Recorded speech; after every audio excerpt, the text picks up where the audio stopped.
Thank you so much, Dr. Amit. First of all, I would like to thank AIOS for and Dr. Amit for including me in this instruction course. Is my slide visible, Dr. Amit? Yes, it is. Yeah. So I'll be talking about clear lens extraction and peripheral iridotomy in angle closure disease. First of all, I have no financial interest in any of the equipment, procedure, or investigation shown in my presentation. To understand the management of angle closure, we have to first understand the pathogenesis of angle closure. The first event is usually a pupillary block, which leads to anterior bowing of the iris, and then crowding of the iris, which leads to a positional angle closure. And further, if we don't interrupt the process, it will lead to a synovial angle closure, and then episode of angle closure glaucoma.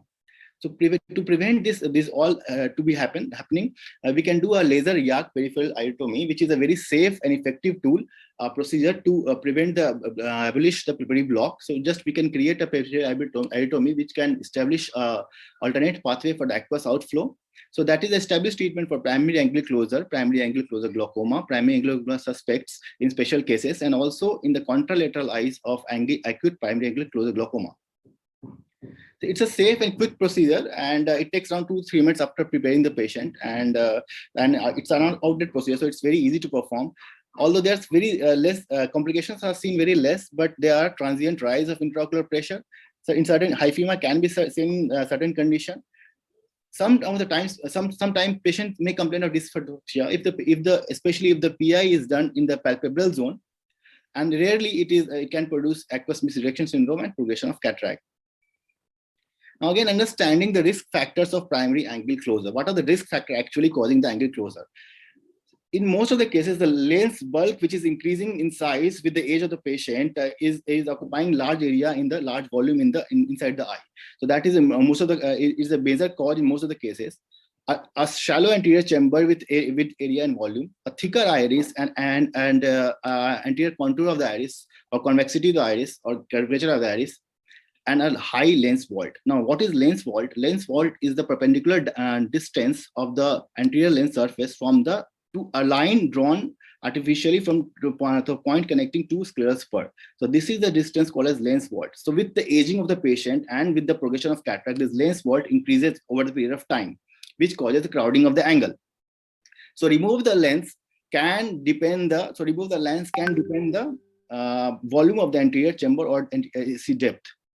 So as we can see in the OCT picture, if you remove the lens and put a 1 millimeter thick, a 4 millimeter thick lens, which is cataractus, getting replaced with a 1 millimeter thick acrylic lens, so large amount of volume is formed. So it also, apart from that, it also revolves the pupillary block, and also attenuates palpebral iris mechanism.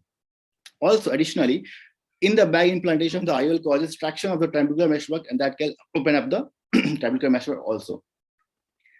Apart from this, there are other mechanisms which also helps in angle closure glaucoma.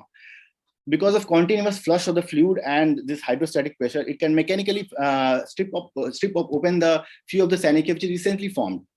It can flush the trabecular meshwork, so it can also help in removing the blockage. Because of the increased amount of prostaglandins, interleukins, necrosis factor, it can enhance the alternative pathway or UV scleral flow of the aqueous. So based on these studies, there are wide acceptance of lens-based surgery for the management of angle closure disease.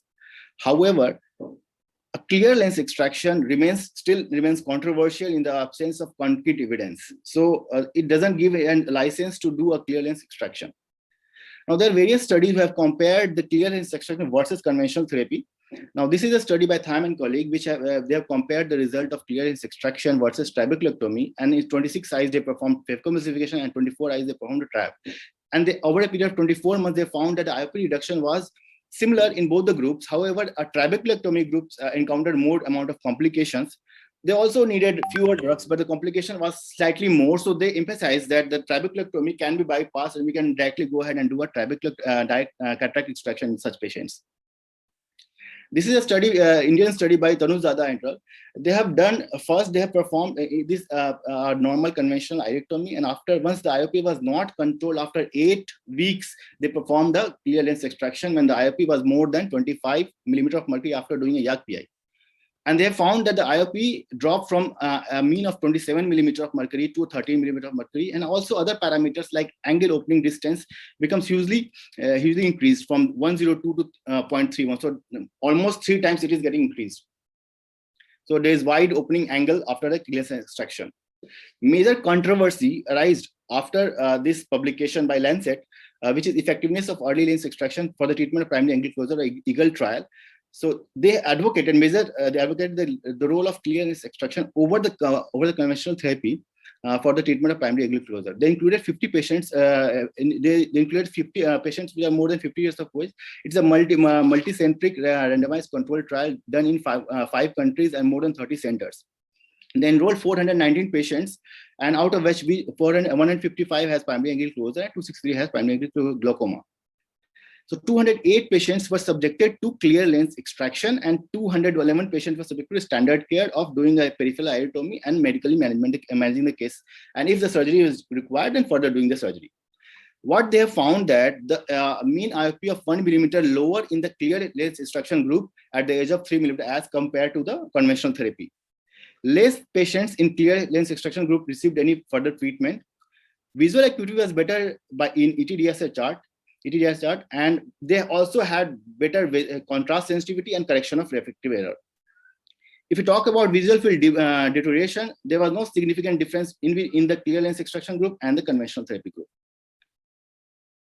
But this study has several limitations. First limitation is the sampling bias. So out of 805 patients enrolled for the study, the study was done only in 419 patients. So preferably the patients were selected seeing their IOP levels and other things. The authors have also clubbed primary angle closure and primary angle closure glaucoma together, which is not because both of the diseases have different prognosis and different outcomes, so they cannot be clubbed together. Major drawback of this study is the gonioscopy data. They did not document proper gonioscopy in most of the patients, and also lens-related changes like vault of the lens and intumescence of the cataract was not mentioned in the study, which is a very big limitation to the study. One of the positive findings that showed that the improvement in the quality of life was assessed by questionnaire like European Quality of Life 5-dimension index. Now, this questionnaire is the subject of perception. A same question will be asked to me and some other person. They may feel different to a different situation. So it's a matter of perception. So there is a potential bias in the questionnaire and the results. And they have shown that it is very cost-effective way of managing the glaucoma.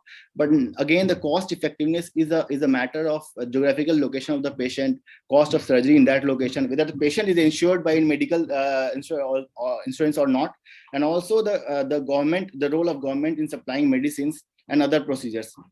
So it's a multifactorial thing which cannot be generalized in different countries. Regression of the mean. Now, this is again a limitation of this study. Now, Chen and al. Have noted that a high IOP is the single most significant factor associated with a great IOP drop after phacoemulsification.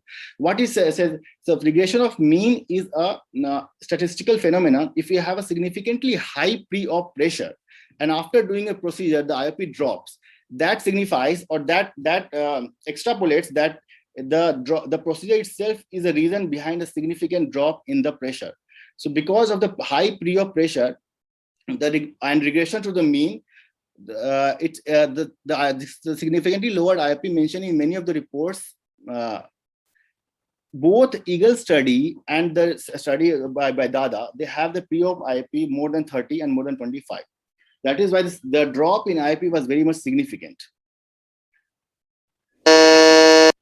Just 2 minutes. Also, doing an phacoemulsification or cataract extraction in angle closure disease have multiple risk factors. They have shallow anterior chamber, they have a small papillary aperture, small pupillary flaccid iris. So there is huge risk in doing surgery in such patients.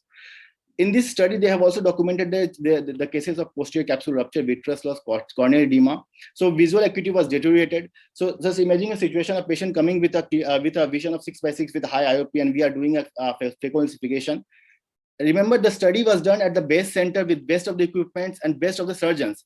If an average surgeon does that, he might end up in complication, and the visual acuity may drop from 6x6 to less than that. So that can compromise the quality of life and also implicate a serious medical legal issues to the doctor also. So the actual flow chart should be, if in case of mild glaucoma with cataract, we should go ahead and do a cataract surgery. If patient has severe glaucoma with cataract, emulsification be done.